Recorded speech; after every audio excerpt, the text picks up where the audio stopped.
Now, Karl Rove, former Deputy Chief of Staff to President George W. Bush and a Fox News contributor. Right, Karl, good evening.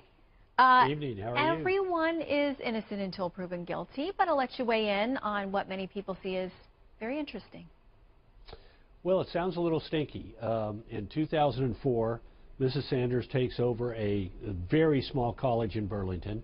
By 2006, she announces with 156 students at the college that she's going to undertake a $6 million effort to grow the campus. Well, it never materializes. She gets in a battle with the faculty.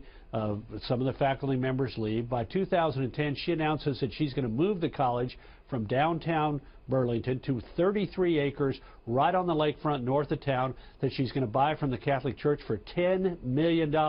She gets $6.5 million borrowed from the state agency, $6.5 million from the Union People's Bank, gets a nearly $4 million second mortgage from the Catholic Church, and she does this by saying that she had $5 million in likely donors and $2.4 million in sure donors, and it turns out that the records of the college show that she had less than $700,000 in contribution from all sources during the time that she claimed that she had $7.5 million ready to go. In fact, several of the people who had pledged money, the largest single donor said, "I will give the college $1 million upon my death," and they counted that as coming in the door very soon in increments. And the woman, when confronted with what Jane Sanders was saying about it, said, "That's simply not true. I never made that promise. They asked me to sign some papers, which I refused to sign, and I was going to give them the money upon my death." So we have Bernie Sanders in trouble because the allegation is that he interceded with the officials of the Union the People's United Bank in order to get the loan, and Jane Sanders is under the microscope because she apparently lied on the documents both to a state agency and to a federally chartered bank.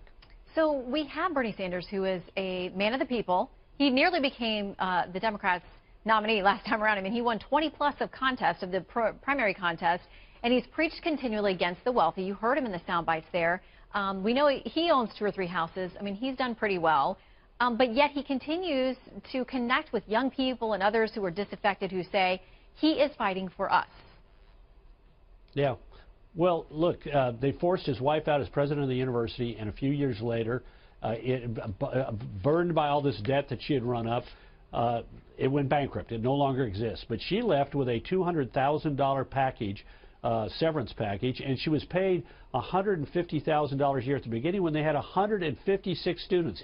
Virtually every one of those students paid $1,000 in tuition in order to pay her salary, and she was just one of a number of officials and teachers with the college. So look, we don't know where this is going to go, but to dismiss this by saying these issues were raised by a respected lawyer who happened to be the Trump state chairman, I think is disingenuous on the part of Senator Sanders. Well, there is definitely that political angle to this. So we'll now watch as everybody gets their day in court and a chance to defend and explain their actions. Karl Rove, thank you very much. Well, the Sanders clan is lawyered up. Federal agents reportedly are investigating whether Jane Sanders, the wife of Vermont Senator Bernie Sanders, committed fraud by lying on a loan application for Burlington College, which she ran from 2004 to 2011 and went under not long after that. Senator Sanders says this is all a witch hunt orchestrated by one man, attorney Brady Tenzing, who's managed Trump's presidential campaign in the state of Vermont. Is that true? Is it a witch hunt? We decided to ask the man himself. Brady Tenzing joins us tonight from Burlington, Vermont. Brady, thanks a lot for coming on. Tucker, thanks for having me.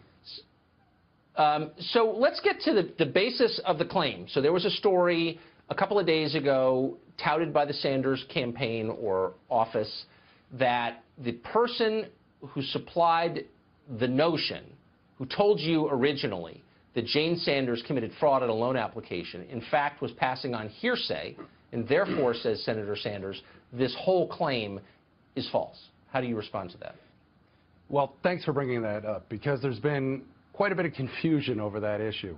Now, there's 2 aspects to this claim. The first one came about as a result of a letter that I sent to the United States Attorney that presented facts that were called from Public Records Act requests, and those facts were analyzed. Right. And then after that, there was quite a bit of reporting done by excellent reporters at 7 Days and Vermont Digger. Those are firmly based on facts and figures and analysis.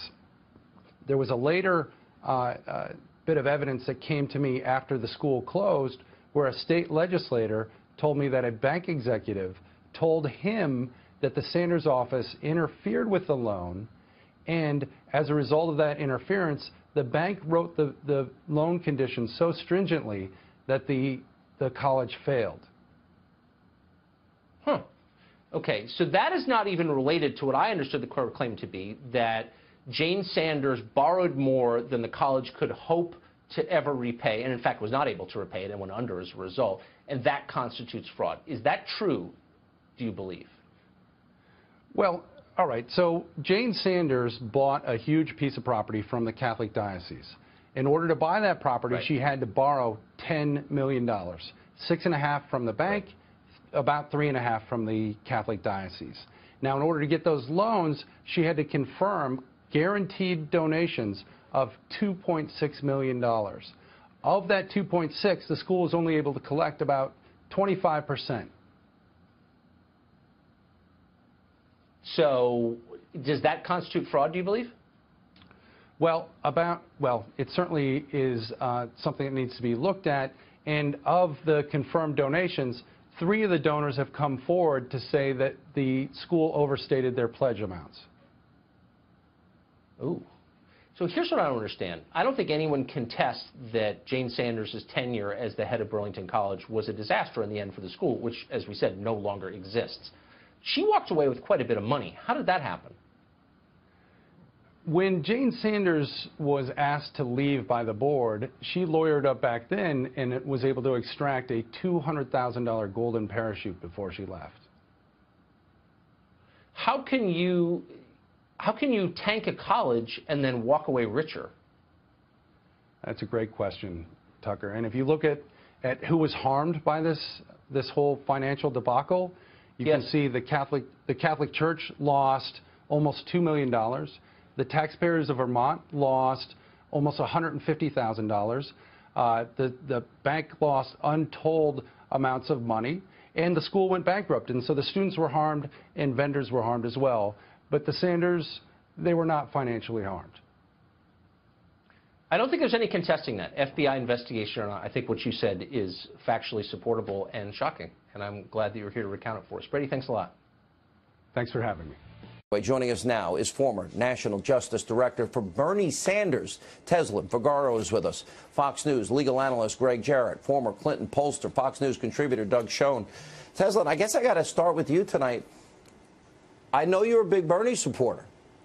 And if I supported Bernie Sanders and I found out the news that we just discovered yesterday, that the fix was in, that the primary was rigged, that she stole the election, that a signed secret deal was made with the Clinton campaign and the DNC, I would be apoplectic at how shocking this can happen in the United States of America in this day and age.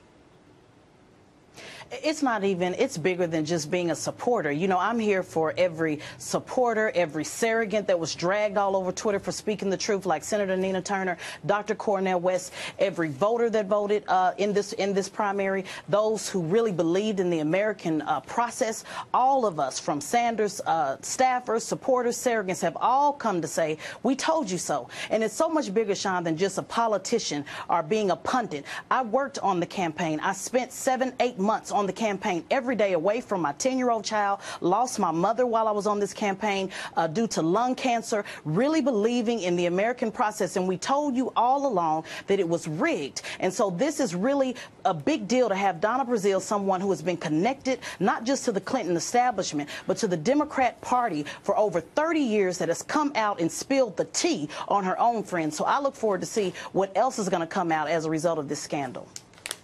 She said she never would have taken the job had she known that this was all happening. An amazing statement. All right, before we get to Doug, let me go to Greg Jarrett. Greg, you know, when you put together all of these separate issues, and all of them, you've got this particular case, you've got Uranium One, you've got the email server scandal. I mean, it's like a scandal a second a day here with them.